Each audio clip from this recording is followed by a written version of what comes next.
বহুত দিন হ'ল ৰেচিপি ভিডিঅ' দিয়া নাই, সেইকাৰণে আজি এটা মাটনৰে ৰেচিপি দিলোঁ। একদম কেনেকুৱা লাগিছে দেখিবলৈ কওকচোন। বিহাৰী ষ্টাইলত বনোৱাৰ নিচিনাকৈ বনাইছিলোঁ।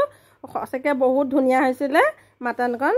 এয়া মই প্ৰথমতে একদম তেলখিনি গৰম কৰি লৈ শুকান জলকীয়া আৰু গোটা জিৰা দিছোঁ আৰু পিঁয়াজখিনি দিছোঁ। আৰু আজি এই ভিডিঅ'টো একেবাৰে সৰুকৈ বনাইছোঁ, আপোনালোকে গোটেই সম্পূৰ্ণ ভিডিঅ'টো চাব।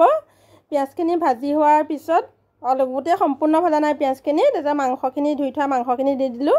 আৰু এতিয়া মই লৰাই আছোঁ নিমখ হালধি এইবিলাক মই এতিয়াহে দিমহে। আগতে এয়া দিলোঁ, মই নিমখ হালধি দিলোঁ, দি লৈ পেলাই আৰু অকণ ভাজি ল'ম। একদম সৰুকৈ বনাইছোঁ, গতিকে আপোনালোকে সকলোৱে শেষলৈকে চাব আৰু কমেণ্ট কৰিব। গৰমৰ কাৰণে এইকেইদিন মাছ মাংস তেনেকৈ বনোৱা হোৱা নাছিলে, আজি কিন্তু দেওবাৰ কাৰণে নাখালে নহয়। ইয়াতে মই দুটা একদম গোটা নহৰু দি দিছোঁ, এনেকৈ বনোৱা দেখিছোঁ মানে, সেইকাৰণে আজি টেষ্ট কৰিবৰ কাৰণে দি দিলোঁ। আৰু এয়া মাংসখিনি ভজা হৈ গ'ল। এতিয়া মই এটা আলুৱে 4 পিচ কৰি দিছোঁ, আলুও বেছি দিয়া নাই।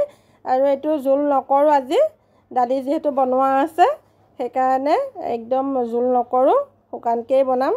এয়া ধুনীয়াকৈ আলুখিনিও ভাজ খালে। এতিয়া যিখিনি তেল আছিলে তাতে মই পিচি থোৱা মছলাখিনি মাজতে মানে জেগা অকণ খালী কৰি লৈ পেলাই তাত তেলখিনি দি দিছোঁ।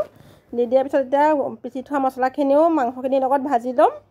বহুত ধুনীয়া গোন্ধ এটা ওলাইছে। আৰু আপোনালোকে সদায় ৰেচিপিবিলাক দেখেই মোৰ, কোনো ধৰণৰ গুড়ি পেকেট মছলা ব্যৱহাৰ নকৰোঁ। আৰু এনেকৈ পিচি পেলাই মছলা দিলে বেছি সোৱাদো হয়, গোন্ধটো বহুত ধুনীয়া হয়। এয়া মই এতিয়া হেৰিখিনি পিচি লোৱা মছলাখিনিও ধুনীয়াকৈ ভাজ খাই গৈছে। যোৱাৰ পিছতে এতিয়া অকণমান একদম হেৰিটো কণ্টেইনাৰ যিটো মিক্সি কণ্টেইনাৰ সেইটো হেৰি কৰি পানী অকণ দি পেলাই আকৌ ভাজি আছোঁ। ইয়াত মই পানী তেনেকৈ নিদিওঁ, চাব কেনেকুৱা ধুনীয়া হৈ গৈছে আৰু গোটেই সিজি গৈছে মছলাতেই।